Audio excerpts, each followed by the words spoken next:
அப்னேரின் மரணம். தாவீதின் சேவகரும் யோவாபும் அநேகம் பொருட்களை கொள்ளையிட்டு தண்டிலிருந்து கொண்டு வந்தார்கள். அப்பொழுது அப்னேர் எப்ரோனில் தாவீதினிடத்தில் இல்லை, அவனை அனுப்பிவிட்டான். அவன் சமாதானத்தோட போய்விட்டான். யோவாபும் அவனோடு இருந்த எல்லா சேனையும் வந்தபோது நேரின் குமாரனாகிய அப்னேர் ராஜாவினிடத்தில் வந்தான் என்றும் அவர் அவனை சமாதானமாய் போக அனுப்பிவிட்டார் என்றும் யோவாபுக்கு அறிவித்தார்கள். அப்பொழுது யோவாப் ராஜாவண்டையில் பிரவேசித்து, என்ன செய்தீர்? இதோ அப்னேர் உம்மிடத்தில் வந்தானே, நீர் அவனை போகவிட்டது என்ன? நேரின் குமாரனாகிய அப்னேரை அறிவீரே, அவன் உம்மை மோசம் போக்கவும் உம்முடைய போக்குவரத்தை அறியவும் நீர் செய்கிறதையெல்லாம் ஆராயவும் வந்தான் என்று சொன்னான். யோவாப் தாவீதை விட்டு புறப்பட்டவுடனே அவன் அப்னேரை தாவீதுக்கு தெரியாமல் கூட்டிக் கொண்டு வரும்படி ஆட்களை அனுப்பினான். அவர்கள் சீரா என்னும் திறவு மட்டும் போய் அவனை அழைத்துக் கொண்டு வந்தார்கள்.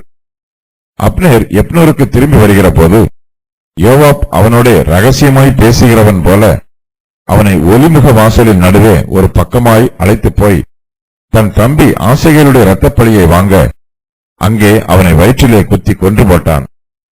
தாவீது அதை கேட்டபோது, நேரின் குமாரனாகிய அப்னேரின் இரத்தத்திற்காக என் மேலும் என் ராஜ்யத்தின் மேலும் கர்த்தருக்கு முன்பாக என்றைக்கும் பழியில்லை. அது யோவாபுடைய தலையின் மேலும் அவன் தகப்பன் குடும்பத்தின் மேலும் சுமந்திருப்பதாக. யோவாபின் வீட்டாரிலே பிரமியக்காரனும் குஷ்டரோகியும் கோல் ஊன்றி நடக்கிறவனும் பட்டயத்தால் விழுகிறவனும் அப்பம் குறைச்சலுள்ளவனும் ஒரு காலம் ஒளிந்து போவதில்லை என்றான். அப்னேர் கிபியோனில் நடந்த யுத்தத்திலே தங்கள் தம்பியாகிய ஆசைகளை கொன்றது நிமித்தம் யோவாபும் அவன் சகோதரனாகிய அபிசாயும் அவனை சங்காரம் பண்ணினார்கள். தாவீது யோவாபையும் அவனோடு இருந்த சகல ஜனங்களையும் பார்த்து, நீங்கள் உங்கள் வஸ்திரங்களை கிழித்துக் கொண்டு இரட்டுடுத்தி அப்னேருக்கு முன்னாக நடந்து துக்கம் கொண்டாடுங்கள் என்று சொல்லி தாவீது ராஜா தானும் பாடைக்கு பின் சென்றான். அவர்கள் அப்னேரை எப்ரோனிலே அடக்கம் பண்ணுகையில் ராஜா அப்னேரின் கல்லறை அண்டையில் சத்தமிட்டு அழுதான். சகல ஜனங்களும் அழுதார்கள். ராஜா அப்னேருக்காக புலம்பி, மதிகட்டவன் சாகிறது போல அப்னேர் செத்துப் போனானோ, உன் கைகள் கட்டப்படவும் இல்லை, உன் கால்களில் விலங்கு போடப்படவும் இல்லை, துஷ்டர் கையில் மடிகிறது போல மடிந்தாயே என்றான். அப்பொழுது ஜனங்கள் எல்லாரும் பின்னும் அதிகமாய் அவனுக்காக அழுதார்கள். பொழுது இன்னும் இருக்கையில் ஜனங்கள் எல்லாரும் வந்து அப்பம் புசியும் என்று தாவீதுக்கு சொன்னபோது, தாவீது, சூரியன் அஸ்தமிக்கிறதற்கு முன்னே நான் அப்பத்தையாகிலும் வேறெதையாகிலும் ருசி பார்த்தால் தேவன் எனக்கு அதற்கு சரியாகவும் அதற்கு அதிகமாகவும் செய்ய கடவர் என்று ஆணையிட்டு சொன்னான். ஜனங்கள் எல்லாரும் அதை கவனித்தார்கள். அது அவர்கள் பார்வைக்கு நன்றாயிருந்தது. அப்படியே ராஜா செய்ததெல்லாம் சகல ஜனங்களுக்கும் நலமாய் தோன்றினது. நேரின் குமாரனாகிய அப்னேரை கொன்று போட்டது ராஜாவினால் உண்டானதல்ல என்று அந்நாளிலே சகல ஜனங்களும் இஸ்ரவேலர் அனைவரும் அறிந்து கொண்டார்கள். ராஜா தன் ஊழியக்காரரை நோக்கி, இன்றைய தினம் இஸ்ரவேலில் பிரபுவும் பெரிய மனுஷனுமாகிய ஒருவன் விழுந்தான் என்று அறியீர்களா? நான் ராஜாவாக அபிஷேகம் பண்ணப்பட்டவனாய் இருந்த போதிலும் நான் இன்னும் பலவீனன். சிரியாவின் குமாரனாகிய இந்த மனுஷர் என் பலத்துக்கு மிஞ்சினவர்களாய் இருக்கிறார்கள். இந்த பொல்லாப்பை செய்தவனுக்கு கர்த்தர் அவன் பொல்லாப்புக்கு தக்கதாய் சரி கட்டுவாராக என்றான். தாவீது அப்னேருக்கும் அவனோடு 20 பேருக்கும் விருந்து செய்கிறார். விருந்து முடிந்த பின்பு அப்னேர் தாவீதுக்காக தான் செய்ய வேண்டிய வேலைகளை செய்வதற்கு புறப்பட்டு போகிறான். அவன் சமாதானத்தோட போகிறான். தாவீது அப்னேருக்கு விருந்து வைத்தபோது யோவாப் அவர்களோடு கூட இல்லை.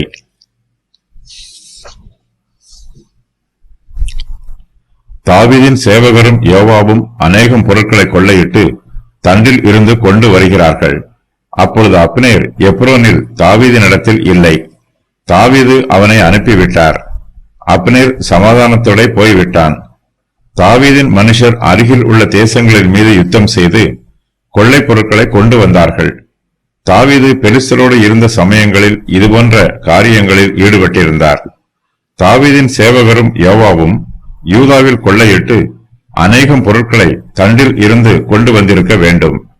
அப்னேர் தாவீதை பார்ப்பதற்கு மீகாலோடு வந்தான். அதன் பின்பு தாவீது அவனை சமாதானத்தோடு அனுப்பிவிட்டான். அப்னேர் போன பின்பு யோவாப் தாவீதை பார்க்க வருகிறான். அப்னேர் வந்ததை பற்றி யோவாப் கேள்விப்பட்டான்.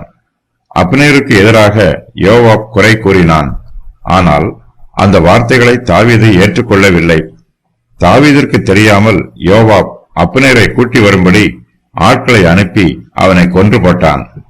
யோவாபும் அவனோடு இருந்த எல்லா சேனையும் வந்தபோது நேரின் குமாரனாகிய அப்னேர் ராஜாவினிடத்தில் வந்தான் என்றும் அவர் அவனை சமாதானமாக போக அனுப்பிவிட்டார் என்றும் யோவாபுக்கு அறிவிக்கிறார்கள்.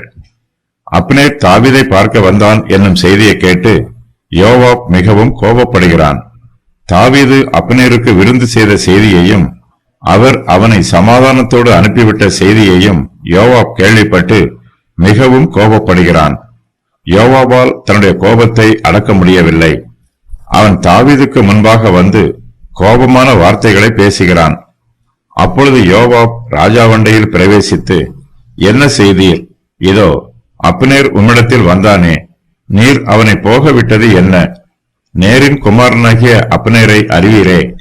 அவன் உம்மை மோசம் போக்கவும் உம்முடைய போக்குவரத்தை அறியவும் நீர் செய்கிறதையெல்லாம் ஆராயவும் வந்தான் என்று தாவீதின் முகத்திற்கு விரோதமாக கோபமாய் சொல்லுகிறான். தாவீது யோவாபுக்கு கணக்கு ஒப்புவிக்க வேண்டியதில்லை. யோவாப் தான் தாவீதுக்கு கணக்கு சொல்ல வேண்டும். ஆனால் யோவாப் தாவீதை பார்த்து, நீர் அவனை போக விட்டது என்ன என்று கேட்கிறான். தாவீது அப்னேரை கைது பண்ணி சிறையில் அடைத்திருக்க வேண்டும் என்று யோவாப் எதிர்பார்க்கிறான். அப்னேரின் துர்க்குணம் யோவாபுக்கு நன்றாய் தெரியும். அவன் ஒரு சதிகாரன். அப்னேர் ஏற்கனவே யோவாபின் சகோதரனாகிய ஆசகேலை தன் ஈட்டியினால் கொன்று போட்டவன். யோவாபின் பார்வையில் அப்னேர் ஒரு வஞ்சகக்காரன். அவன் தாவீதை வேவு பார்ப்பதற்காக வந்திருக்கிறான் என்று யோவாப் தாவீதிடம் விவாதம் பண்ணுகிறான். தாவீதோ யோவாபுக்கு பிரதியுத்தரம் ஒன்றும் சொல்லவில்லை. தாவீது யோவாபுக்கு பயப்படவில்லை. இஸ்போசேத் அப்னேரிடம் கோபமாக பேசினான். அப்னேரும் அவனுக்கு கோபமாக பிரதியுத்தரம் சொன்னான். அப்போது இஸ்போசேத் அப்னேருக்கு பயந்து ஒன்றும் பேசாதிருந்தான். தாவீது இஸ்போசேத்தை போல யோவாபுக்கு பயந்து ஒன்றும் பேசாமல் அமைதியாய் இருக்கவில்லை. தாவீது யாருக்கும் பயப்படுகிறவர் அல்ல. கர்த்தருக்கு பயப்படுகிறவர்கள் மனுஷருக்கு பயப்பட மாட்டார்கள். இந்த சூழ்நிலையில் யோவாபுக்கு பதில் சொல்லாமல் அமைதியாக இருப்பதே நல்லது என்று தாவீது தீர்மானித்திருக்கிறார். அப்னேரை கைது பண்ணுவதற்கோ அல்லது அவனை கொன்று போடுவதற்கோ தாவீது உதவி செய்ய மாட்டார் என்பது யோவாபுக்கு நன்றாய் தெரிந்திருக்கிறது. ஆனாலும் யோவாபுக்கு அப்னேர் மீதுள்ள கோபம் சிறிதும் குறையவில்லை. மோவாப் அப்னேரை ரகசியமாய் பிடித்து அவனை யாருக்கும் தெரியாமல் கொன்று போட வேண்டும் என்று திட்டமிடுகிறான். யோவாப் தாவீதை விட்டு புறப்பட்ட உடனே அவன் அப்னேரை தாவீதுக்கு தெரியாமல் கூட்டிக் கொண்டு வரும்படி ஆட்களை அனுப்புகிறான். அவர்கள் சீரா என்னும் துறவு மட்டும் போய் அப்னேரை யோவாபிடம் அழைத்து கொண்டு வருகிறார்கள். யோவாபின் சதித்திட்டம் நிறைவேறுகிறது. சீரா என்பதற்கு புறப்படும் துறவு என்று பொருள். இது எப்ரோனில் இருந்து வடக்கே 3 மைல் தூரத்தில் உள்ளது. அப்னேரை அழைத்து வரும்படி யோவாப் ஆட்களை அனுப்பினான். ஆனால் இது தாவீதுக்கு தெரியாது. அப்னேரின் கண்ணியத்தை யோவாப் சந்தேகப்படுகிறான். தாவீது அப்னேரை ஏற்றுக்கொண்டது யோவாபிற்கு அதிர்ச்சியாக உள்ளது. அப்னேர் யுத்தம் பண்ணுவதில் சிறந்தவன்.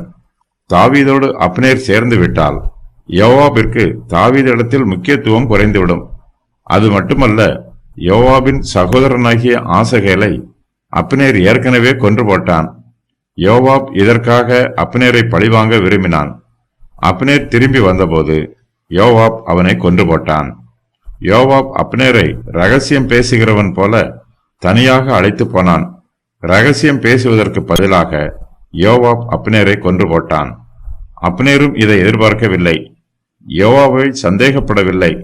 தன்னை காத்துக்கொள்வதற்கு அப்னேர் ஆயத்தமாகவும் இல்லை.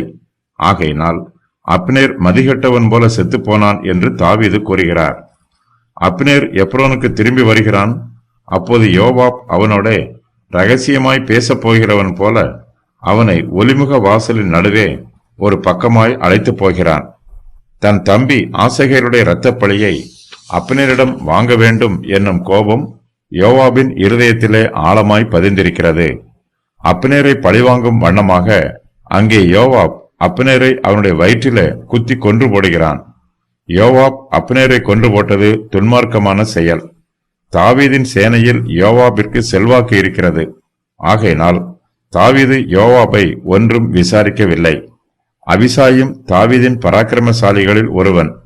இவனும் மேலும் சில முக்கியமானவர்களும் இந்த சதியில் ஈடுபட்டிருக்கிறார்கள்.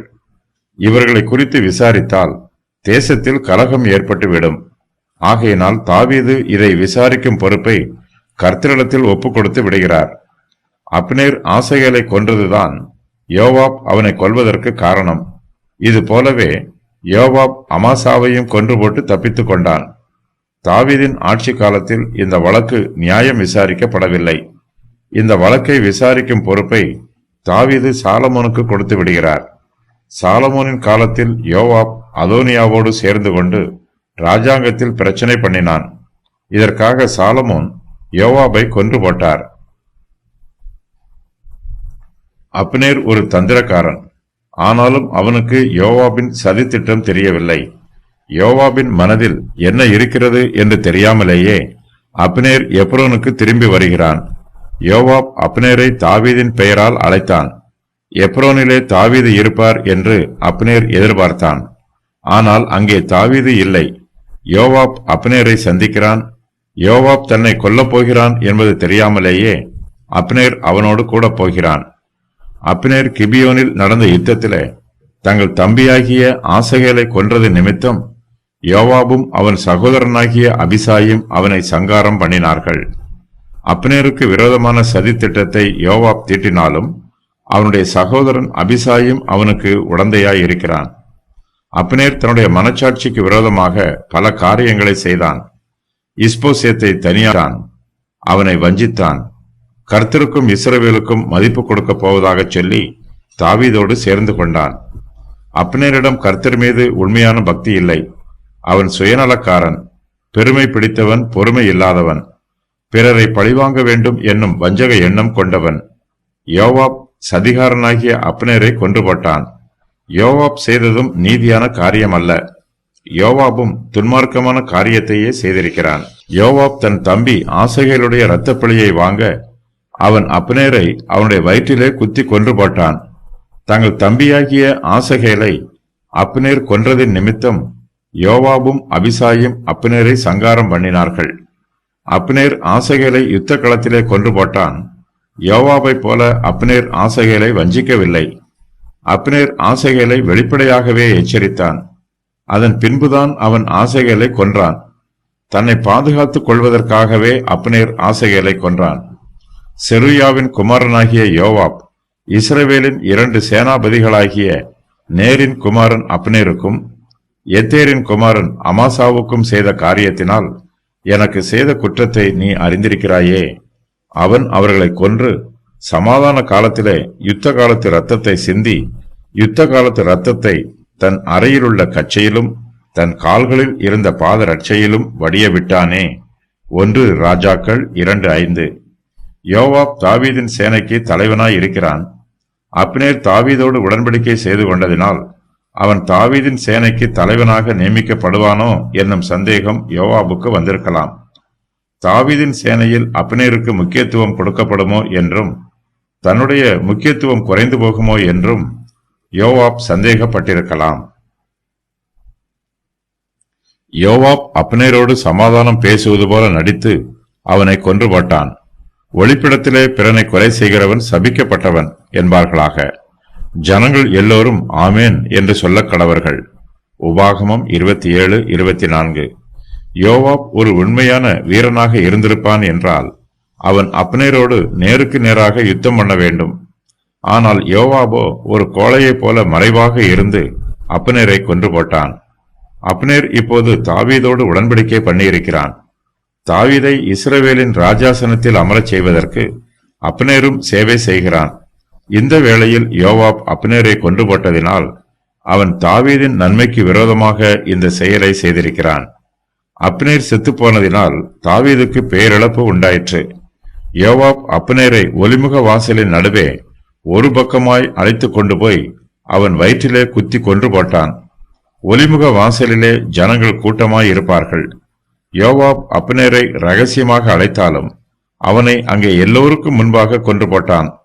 தான் செய்வது ஒரு கொலை பாதகம் என்பது தெரிந்திருந்தும் யோவாப் அதை பற்றி கவலைப்படாமல் வெட்கப்படாமல் எல்லோருடைய கண்களுக்கும் முன்பாக அப்னேரின் வயிற்றிலே குத்தி கொன்று போட்டான். யோவாப் அப்னேரை கொன்று போட்ட செய்தி தாவீதுக்கு அறிவிக்கப்படுகிறது. அப்னேரின் மரணத்திற்காக தாவீது மிகவும் வருத்தப்படுகிறார், துக்கப்படுகிறார். அப்னேர் செத்துப்போனதில் தனக்கு ஒரு பங்கும் இல்லை என்பதை தாவீது உறுதி பண்ணுகிறார். அப்னேர் செத்துப்போன செய்தியை தாவீது கேட்டபோது, நேரின் குமாரனாகிய அப்னேரின் இரத்தத்திற்காக என் மேலும் என் ராஜ்யத்தின் மேலும் கர்த்தருக்கு முன்பாக என்றைக்கும் பழியில்லை என்று சொல்லுகிறார். அப்னேர் மரித்தபோது தாவீது செய்த காரியங்களின் விவரம் வருமாறு: கர்த்தருக்கு முன்பாக தன்னிடத்தில் பழி இல்லை என்று அறிக்கையிட்டார். யோவாபையும் அவன் வீட்டாரையும் சபித்தார். யோவாபையும் அவனோடு இருந்த சகல ஜனங்களையும் அப்னேருக்காக துக்கம் கொண்டாடச் சொன்னார். தாவீது ராஜா தானும் பாடைக்கு பின் சென்றார். தாவீது ராஜா அப்னேரின் கல்லறை அண்டையிலே சத்தமிட்டு அழுதார். தாவீது அப்னேருக்காக புலம்பினார். சூரியன் அஸ்தமிக்கும் வரையிலும் உபவாசம் பண்ணினார். அப்னேரின் மேன்மையை அறிவித்தார். அப்னேரை கொலை பண்ணிய வழக்கை கர்த்தரிடத்தில் ஒப்புவித்தார். அப்னேரின் மரணத்திற்கு யோவாபும் அவனுடைய குடும்பத்தாருமே காரணம் என்பது தாவீதுக்கு தெரியும். தாவீது யோவாபையும் அவனுடைய குடும்பத்தையும் அப்னேரை கொன்று போட்ட காரணத்திற்காக சபிக்கிறார். நேரின் குமாரனாகிய அப்னேரின் இரத்தப்பழி யோவாபுடைய தலையின் மேலும் அவன் தகப்பன் குடும்பத்தின் மேலும் சுமந்திருப்பதாக. யோவாபின் வீட்டாரில் பிரமியக்காரனும் குஷ்டரோகியும் கோல் ஊன்றி நடக்கிறவனும் பட்டயத்தால் விழுகிறவனும் அப்பம் குறைச்சல் உள்ளவனும் ஒரு காலம் ஒளிந்து போவதில்லை என்று சொல்லி தாவீது சபிக்கிறார். யோவாபின் மீது தாவீது கூறிய சாபங்களின் விவரம் வருமாறு: யோவாபுடைய தலையின் மேல் பழி சுமந்திருப்பதாக, அவன் தகப்பன் குடும்பத்தின் மேல் பழி சுமந்திருப்பதாக. யோவாபின் வீட்டாரில் பிரமியக்காரன் ஒரு காலம் ஒளிந்து போவதில்லை. யோவாபின் வீட்டாரில் குஷ்டரோகி ஒரு காலம் ஒளிந்து போவதில்லை. யோவாபின் வீட்டாரில் கோல் ஊன்றி நடக்கிறவன் ஒரு காலம் ஒளிந்து போவதில்லை. யோவாபின் வீட்டாரில் பட்டயத்தால் விழுகிறவன் ஒரு காலம் ஒளிந்து போவதில்லை. யோவாபின் வீட்டாரில் அப்பம் குறைச்சல் உள்ளவன் ஒரு காலம் ஒளிந்து போவதில்லை. கொலை செய்தவருக்கு தண்டனை கொடுக்கப்பட வேண்டும். தாவீது இஸ்ரவேல் தேசத்திற்கு ராஜாவாய் இருக்கிறார். அவரே இந்த கொலை குற்றத்தை விசாரித்து யோவாபுக்கு கடுமையான தண்டனை கொடுக்க வேண்டும். ஆனால் தாவீதோ கர்த்தர் யோவாபை தண்டிக்க வேண்டும் என்று விரும்புகிறார். யோவாபை மாத்திரமல்ல, அவனுடைய சந்ததியார் எல்லோர் மீதும் கர்த்தருடைய நியாயத்தீர்ப்பு வர வேண்டும் என்று சொல்லி தாவீது யோவாபையும் அவனுடைய குடும்பத்தாரையும் சபிக்கிறார். யோவாப் அப்னேரை கொன்று போட்டதற்கு ஒரு காரணம் உள்ளது. ஆசகேல் யோவாபின் சகோதரன். அப்னேர் ஏற்கனவே ஆசகேலை கொன்று போட்டான். அப்னேர் கிபியோனில் நடந்த யுத்தத்திலே தங்கள் தம்பியாகிய ஆசகேலை கொன்றது நிமித்தம் யோவாபும் அவன் சகோதரனாகிய அபிசாயும் அவனை சங்காரம் பண்ணினார்கள். தாவீது அப்னேருக்காக துக்கம் கொண்டாடுகிறார். தான் மாத்திரம் அல்ல, தன்னோடு இருக்கிற சகல ஜனங்களும் அப்னேருக்காக துக்கம் கொண்டாட வேண்டும் என்று தாவீது கட்டளையிடுகிறார். தாவீது அப்னேருக்காக துக்கம் கொண்டாடும் போது அப்னேரை கொன்று போட்ட யோவாபும் தாவீதோடு கூட துக்கம் கொண்டாட வேண்டும். தாவீது யோவாபுக்கு இதை விசேஷித்த கட்டளையாக சொல்லுகிறார். யோவாப் தாவீதின் படைத்தலைவனாக இருந்தாலும் அவனுக்கு அப்னேர் மீது கோபம் இருந்தாலும் யோவாப் தாவீது ராஜாவின் கட்டளைக்கு கீழ்ப்படிந்து அவனும் அப்னேருக்காக துக்கம் கொண்டாட வேண்டும். தாவீது யோவாபையும் அவனோடு இருந்த சகல ஜனங்களையும் பார்த்து, நீங்கள் உங்கள் வஸ்திரங்களை கிழித்துக் கொண்டு இரட்டுடுத்தி அப்னேருக்கு முன்னாக நடந்து துக்கம் கொண்டாடுங்கள் என்று சொல்லுகிறார். தாவீது ராஜா தானும் அப்னேரின் பாடைக்கு பின் செல்கிறார். முக்கியமான ஜனங்களை அவருடைய படுக்கையோடு கல்லறையில் அடக்கம் பண்ணுவது வழக்கம். ஏரோதை படுக்கையோடு அடக்கம் பண்ணியதாகவும் அவனுடைய படுக்கை பொன்னால் செய்யப்பட்டிருந்தது எனவும் அதில் விலையேற பெற்ற முத்துக்களும் கற்களும் பதிக்கப்பட்டிருந்தது எனவும் யோசபஸ் என்னும் வரலாற்று ஆசிரியர் எழுதியிருக்கிறார். மரித்து போன ஒருவரை அடக்கம் பண்ணும்போது அவரை பற்றி நல்ல வார்த்தைகளை சொல்லுவது வழக்கம். அப்னேர் ஒரு பரிசுத்தவானோ அல்லது நற்குணம் உள்ளவனோ அல்ல. தாவீது அப்னேரை பற்றி பொய் சொல்லவில்லை. அப்னேர் இதுவரையிலும் தாவீதுக்கு விரோதமாக இருந்தவன். அவன் சவுலோடு கூட இருந்து தாவீதை கொல்லுவதற்கு வகை தேடினவன். ஆனாலும் தாவீது அப்னேருக்காக துக்கம் கொண்டாடுகிறார். தாவீது அப்னேரை குறித்து, இன்றைய தினம் இஸ்ரவேலில் பிரபுவும் பெரிய மனுஷனுமாகிய ஒருவன் விழுந்தான் என்று சொல்லுகிறார். தாவீது அப்னேரை பரிசுத்தவான் என்று சொல்லாவிட்டாலும் அவனை பிரபு என்றும் பெரிய மனுஷன் என்றும் புகழ்ந்து சொல்லுகிறார். அப்னேரின் மரணத்திற்காக எல்லோரும் துக்கம் கொண்டாட வேண்டும் என்பது தாவீதின் கட்டளை. ஒரு தேசத்தில் பொதுவான இழப்பு அல்லது தேச தலைவரின் மரணம் என்று நேரிடும் போது அந்த தேசத்தில் உள்ள எல்லோரும் துக்கம் கொண்டாட வேண்டும். ஒவ்வொருவரும் அந்த துக்கத்தை பகிர்ந்து கொள்ள வேண்டும். தாவீது இப்போது அப்னேருக்காக துக்கம் கொண்டாடுவது இஸ்ரவேல் ஜனத்தார் மத்தியிலே ஒரு முன் உதாரணமாக இருக்கிறது. இஸ்ரவேல் தேசத்திற்காக நன்மை செய்த எல்லோருக்கும் ஜனங்கள் மதிப்பும் மரியாதையும் காண்பிக்க வேண்டும். தாங்களும் தேசத்திற்கு நன்மை செய்ய வேண்டும் என்று சாதாரண ஜனங்களும் இதன் மூலமாக நினைக்க வேண்டும். தேச தலைவர்களை பின்பற்றி தேசத்து ஜனங்களும் தங்கள் தேசத்திற்கு நல்லது செய்ய வேண்டும். தன்னோடு இருந்த எல்லா ஜனங்களும் அப்னேருக்காக துக்கம் கொண்டாட வேண்டும் என்று தாவீது சொல்லுகிறார். அப்போது அப்னேருக்காக யோவாபும் துக்கம் கொண்டாட வேண்டும் என்று தாவீது விசேஷமாய் அவனுக்கு சொல்லுகிறார். அப்னேர் மரித்து போனதில் யோவாபுக்கு மன வருத்தமோ மனவேதனையோ துக்கமோ உண்டாகவில்லை. ஆனாலும் யோவாபும் அப்னேருக்காக துக்கம் கொண்டாட வேண்டும். யோவாப் அப்னேரை கொன்று அவனுடைய இரத்தப் பழியை தன் மீது சுமந்து கொண்டிருக்கிறான். ஆகையினால் மற்றவர்களை விட யோவாப் அப்னேருக்காக அதிகமாய் துக்கம் கொண்டாட வேண்டும். இஸ்ரவேல் ஜனங்கள் அப்னேரின் மரித்து போன சரீரத்தை பாடையிலே வைத்துக் கொண்டு போகிறார்கள். தாவீதோடு கூட இருக்கிறவர்கள் எல்லோரும் அப்னேருக்கு முன்னாக நடந்து துக்கம் கொண்டாடுகிறார்கள். அப்னேரின் சரீரம் பாடையில் போகும்போது தாவீது தன் வீட்டிலே ஓய்வெடுக்கவில்லை. தாவீது ராஜாவும் அப்னேரின் பாடைக்கு பின் செல்கிறார். தாவீதோடு இருக்கிறவர்கள் அப்னேரை எப்ரோனிலே அடக்கம் பண்ணுகிறார்கள். அவனை அடக்கம் பண்ணுகையில் தாவீது ராஜா அப்னேரின் கல்லறை அண்டையிலே சத்தமிட்டு அழுகிறார். அப்போது தாவீதோடு கூட இருக்கிற சகல ஜனங்களும் அழுகிறார்கள். அப்னேரை மக்னாயீமிற்கு எடுத்துச் செல்லவில்லை. யோர்தானுக்கு அக்கறையில் அவனுடைய சரீரத்தை கொண்டு செல்வதற்கு பதிலாக எப்ரோனிலேயே அடக்கம் பண்ணி விட்டார்கள். அவனுடைய பிதாக்களின் கல்லறையில் அப்னேரை அடக்கம் பண்ணவில்லை. தங்களுக்கு பிரியமானவர்கள் மரித்து போகும்போது எபிரேயர்கள் சத்தமிட்டு அழுவது வழக்கம். தாவீது அப்னேருக்காக புலம்பிய விவரம் வருமாறு: மதிகட்டவன் சாகிறது போல அப்னேர் செத்து போனானோ? அப்னேரின் கைகள் கட்டப்படவும் இல்லை, அப்னேரின் கால்களில் விலங்கு போடப்படவும் இல்லை. துஷ்டர் கைகளில் மடிகிறது போல அப்னேர் மடிந்தான். அப்னேர் ஒரு யுத்த வீரன். அவன் ஒரு பராக்கிரமசாலி. அவன் சவுலுக்காக அநேக யுத்தங்களை நடத்தி இருக்கிறான். அப்னேர் சத்துருக்களின் கைகளில் இருந்து இஸ்ரவேல் ஜனத்தாரை ரட்சித்திருக்கிறான். அப்னேர் உயிரோடு இருந்திருந்தால் இஸ்ரவேல் தேசத்திற்கு இன்னும் அநேக நன்மைகளை செய்திருப்பான். அவன் இப்போதுதான் தாவீதோடு சேர்ந்து உடன்படிக்கை பண்ணியிருக்கிறான். அப்னேர் மூலமாய் தனக்கு அநேக நன்மைகள் உண்டாகும் என்று தாவீது எதிர்பார்த்தார். தாவீது இப்போது இக்கட்டான சூழ்நிலையிலும் நெருக்கமான சூழ்நிலையிலும் இருக்கிறார். அவருக்கு அப்னேரின் உதவி அதிகமாய் தேவைப்படுகிறது. இந்த முக்கியமான காலத்தில் யோவாப் அப்னேரை கொன்று போட்டான். அப்னேர் செத்துப்போனது தாவீதுக்கு பேரிழப்பாய் இருக்கிறது. அப்னேர் இதற்கு முன்பு தனக்கு செய்த எல்லா தீங்குகளையும் தாவீது மன்னித்து மறந்து விடுகிறார். தாவீதின் கண்களுக்கு முன்பாக அப்னேரை எப்ரோனிலே அடக்கம் பண்ணுகிறார்கள். அப்போது தாவீது அப்னேரின் கல்லறை அண்டையில் சத்தமிட்டு அழுகிறார். அப்னேர் செத்துப்போனதினால் தனக்கு தனிப்பட்ட முறையில் ஏற்பட்டிருக்கிற ஏராளமான இழப்புகளை நினைத்து பார்த்து தாவீது மனங்கசந்து அழுகிறார்.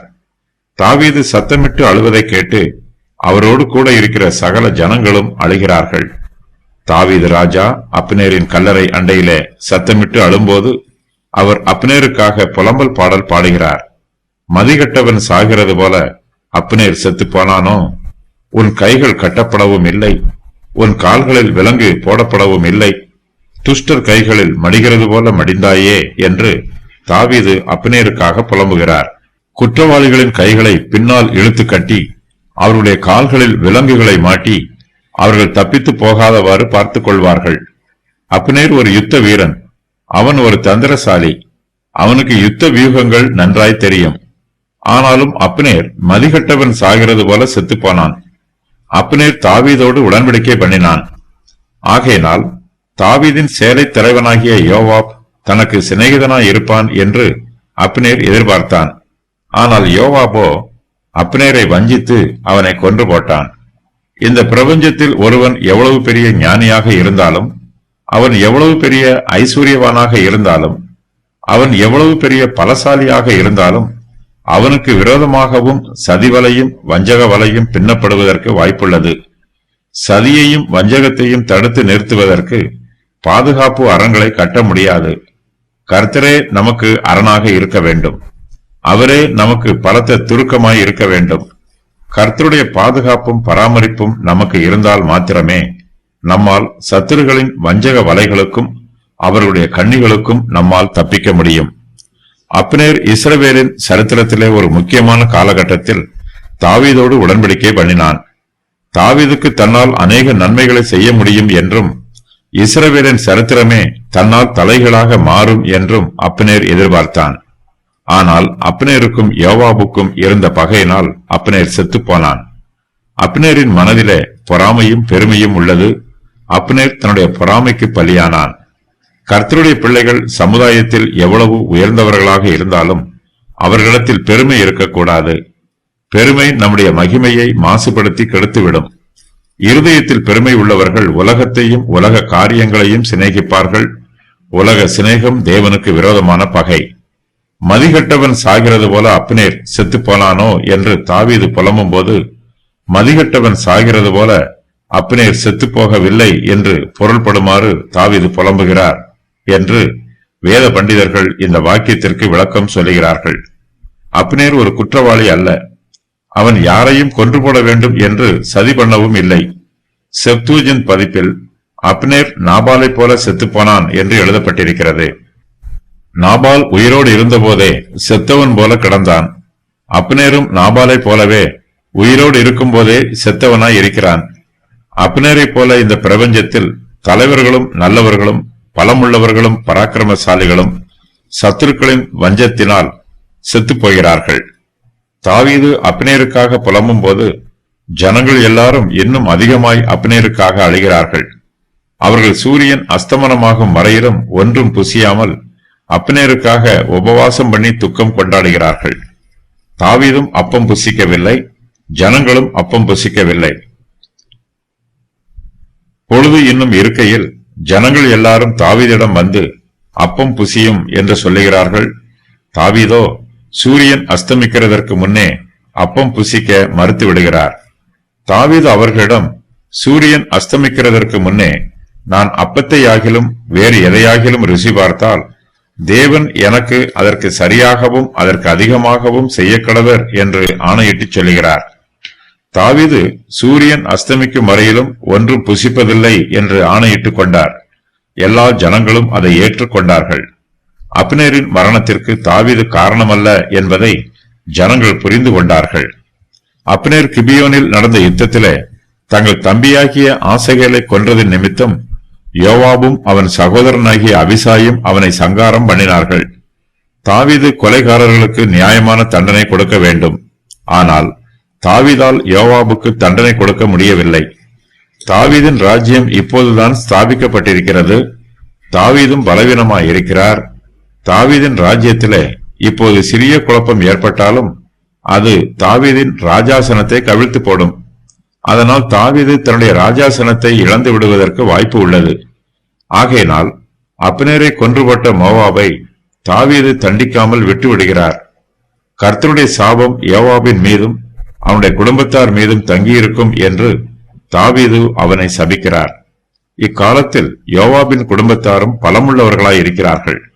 அவர்கள் தாவீதுக்கு விரோதமாக கலகம் பண்ணினால் தாவீதால் அவர்களை அடக்க முடியாது. தாவீது இந்த பிரச்சனைகளையெல்லாம் யோசித்து பார்த்து அப்னேரை கொன்றுபட்ட யோவாபை தண்டியாமல் விட்டுவிடுகிறார். தாவீது யோவாபை தண்டியாமல் இருப்பது ஜனங்களுக்கு ஆச்சரியமாய் இருக்கிறது. தாவீது தன்னுடைய ஜனங்களிடம், நான் ராஜாவாக அபிஷேகம் பண்ணப்பட்டவனாய் இருந்த போதிலும் நான் இன்னும் பலவீனன். செரியாவின் குமாரனாகிய இந்த மனுஷர் என் பலத்துக்கு மிஞ்சினவர்களாய் இருக்கிறார்கள்.